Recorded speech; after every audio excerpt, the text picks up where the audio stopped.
آپ صلی اللہ علیہ وسلم نے فرمایا جو مجھ پر درود پڑھنا بھول گیا اس نے جنت کا رستہ کھو دیا.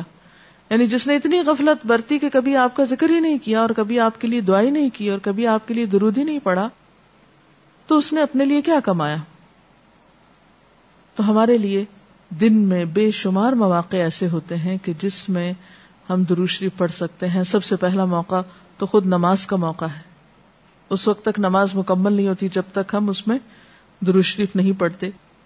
پھر اسی طرح عام نمازوں کے علاوہ نماز جنازہ میں بھی درود شریف پڑھا جاتا ہے.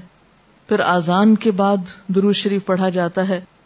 آپ صلی اللہ علیہ وسلم نے فرمایا جب مؤذن کی آواز سنو یعنی اذان سنو تو وہی کہو جو مؤذن کہتا ہے, یعنی اذان کا جواب دو, پھر مجھ پر درود پڑھو. یعنی اذان کا جواب دینے کے بعد جب اذان ختم ہو جائے تو کیا کرنا چاہیے؟ نبی صلی اللہ علیہ وسلم پر درود بھیجنا چاہیے, کیونکہ مجھ پر درود پڑھنے والے پر اللہ تعالیٰ 10 رحمتیں نازل فرماتا ہے. اس کے بعد میرے لیے اللہ سے وسیلہ مانگو, جو جنت میں ایک مقام ہے جو جنتیوں میں سے صرف کسی ایک ہی کو ملے گا, اور مجھے امید ہے کہ وہ جنتی میں ہی ہوں گا. یعنی آپ صلی اللہ علیہ وسلم ہی کے لیے وہ مقام ہے. اور آپ نے یہ بھی فرمایا کہ من سألی اللہ الوسیلہ, جس نے اللہ سے میرے لیے وسیلہ کی دعا کی, یعنی درود شریف کے علاوہ آت محمد الوسیلۃ دعا ہم پڑھتے ہیں, یہ دعا بھی پڑھی جانی چاہیے. تو جس نے یہ دعا پڑھی اس کے لیے میری شفاعت واجب ہو جائے گی, یعنی قیامت کے دن پھر میں اس کے لیے شفاعت کروں گا.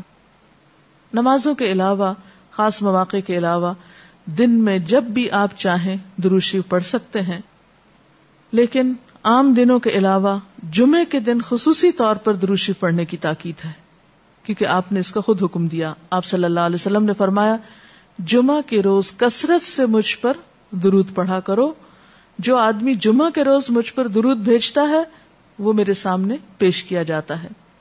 اسی طرح دعا سے پہلے, دعا کے بعد, پھر جہاں کہیں آپ کا نام لیا جا رہا ہو یا لکھا جا رہا ہو یا کسی بھی طرح آپ کا ذکر آئے وہاں آپ کے لیے درود پڑھنا.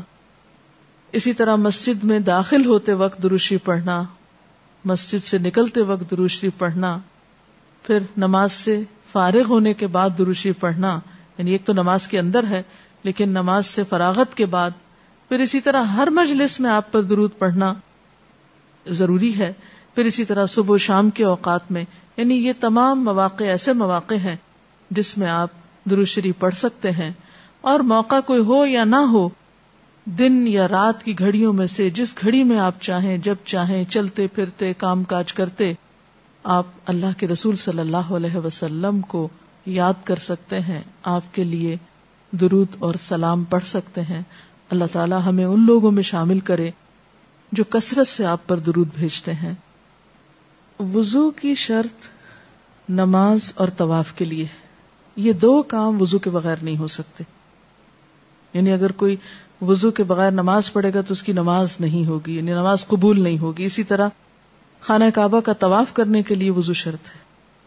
لیکن اس کے علاوہ باقی نیکی کے کاموں کو کرنے کے لیے اور عام حالات میں بھی باوضو رہنا بہت فضیلت کی بات ہے.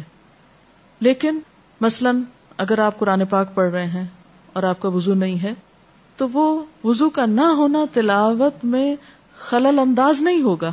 یہ نہیں کہ آپ کی تلاوت قبول نہیں ہوگی, آپ کو جو بھی سورت یاد ہے آپ پڑھ سکتے ہیں.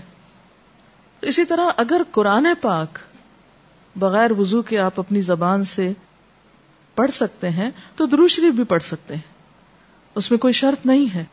لیکن ظاہر ہے کہ باوضو پڑھنے میں اور بغیر وضو پڑھنے میں فرق تو ہے. باوضو درود شریف پڑھنا زیادہ بہتر ہے, پسندیدہ ہے بنسبت بغیر وضو کے. لیکن اگر کسی شخص کا وضو زیادہ قائم نہیں رہتا یا اس کو وضو کرنے کا موقع نہیں, تو اس کا یہ مطلب نہیں کہ وہ درود شریف پڑھنا چھوڑ دے کہ اب وضو سے نہیں تو اب درود شریف ہوگا نہیں یا پڑھنا بے ادبی ہے.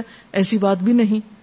زبان پاک ہے, آپ کسی بھی وقت درود شریف کہیں بھی لیٹے بیٹھے چلتے پھرتے بازار میں گھر میں آپ بسہولت پڑھ سکتے ہیں, اس میں کوئی ممانعت نہیں.